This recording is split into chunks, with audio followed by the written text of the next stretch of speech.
नुकतीच लातूर लोकसभेसाठीची निवडणूक डिक्लेअर झाली आणि त्या निवडणुकीसाठीचा महाविकास आघाडीचा उमेदवार म्हणून माझ्या नावाची घोषणा करण्यात आलेली आहे।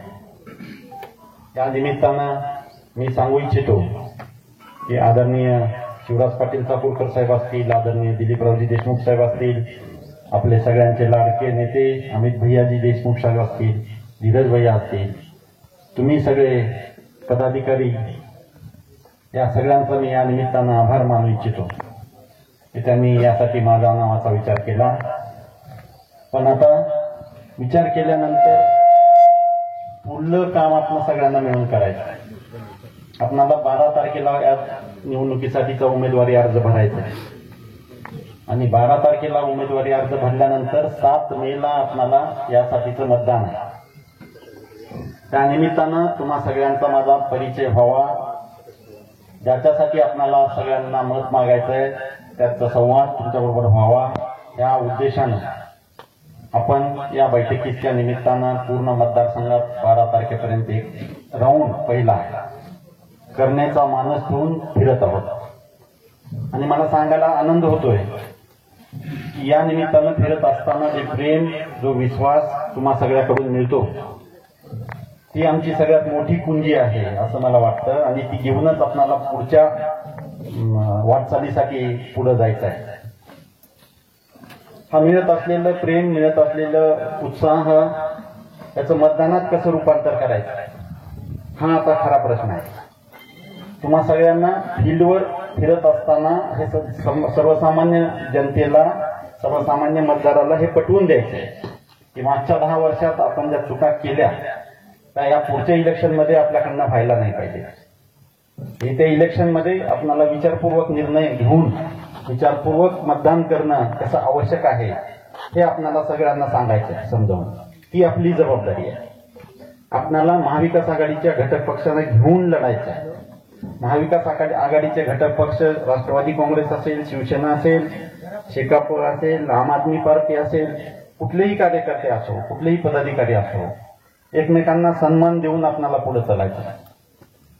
कसं छोट्या छोट्या इलेक्शन्समध्ये आपण एकमेकाच्या विरोधातच लढत आलेलो असतो, ती लढाई आपल्याला इथे विसरायची आहे।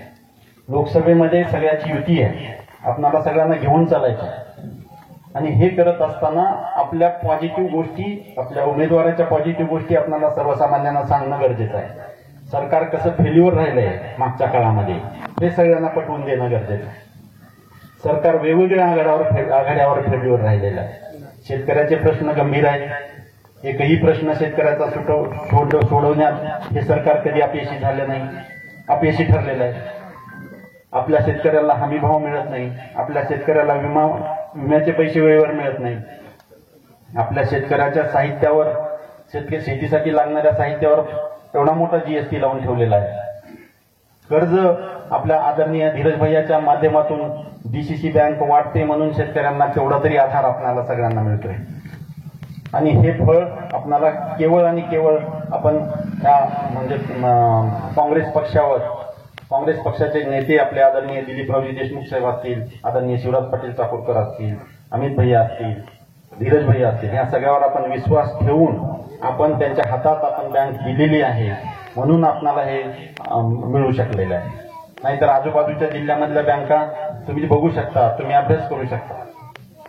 हे करत असताना आतापर्यंत आपल्या पक्षाची, आपल्या जिल्ह्यातल्या राजकारणाची वाटचाल कशी सुसंस्कृत राहिलेली आहे हे सुद्धा तुम्हाला म्हणजे अभ्यास करायचा आहे आणि तोच वारसा आपल्याला पुढे चालवायचा।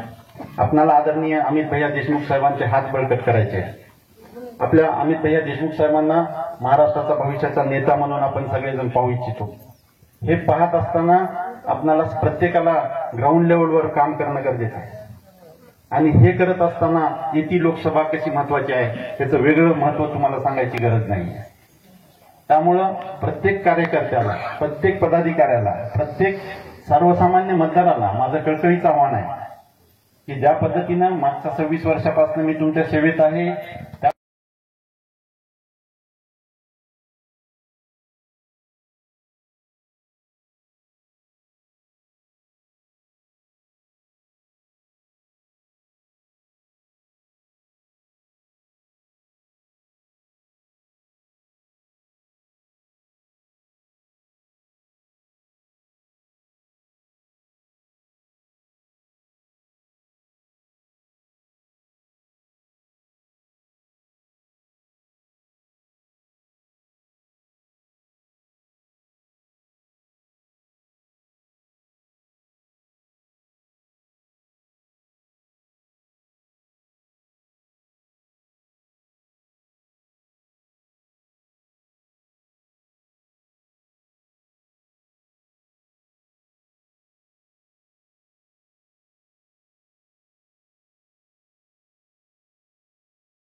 पण येणाऱ्या काळामध्ये आपल्यावर ही जबाबदारी आहे.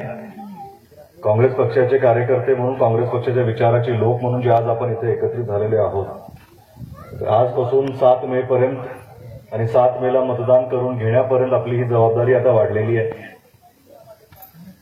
की गेली 10 वर्ष ह्या देशामध्ये ज्या विचाराचं सरकार आहे आणि गेली 10 वर्ष ज्या विचाराच्या सरकारने जे काही मुद्दे आणि जे काही आश्वासनं या देशाला दिली होती, ती आश्वासनं पूर्ण न करता परत एकदा निवडणुकीला सामोरं जात आहे. 2004 ते 2014 हा युपीएचा काळ होता. त्यावेळेस आदरणीय मनमोहन सिंग काँग्रेसचे म्हणून पंतप्रधान होते, आघाडीचं आपलं सरकार होतं. त्यावेळेस चा काळ आणि 2014 ते 2024 हा 10 वर्षांचा काळ, दोन्ही सरकारचं तुलना, दोन्ही विचारांचं तुलना, 2004 ते 14 ह्याच्यामध्ये लोकांना अभिप्रेत असलेलं काम करणं हे सरकारची जबाबदारी होती. लोकांच्या गरजा समजून तशी उपयोगिताचे कायदे आणणं ही सरकारची गरज होती. काही प्रमुख ठळक कायदे त्या काळात आपल्या सरकारनं जे पारित केले त्याचा आजही आपल्याला फायदा होतोय, आजही आपल्या पुढच्या पिढींना फायदा होत राहणार आहे. म्हणजे साधा सुद्धा कायदा आहे जो अन्न सुरक्षा कायदा आहे. अन्न सुरक्षा कायदा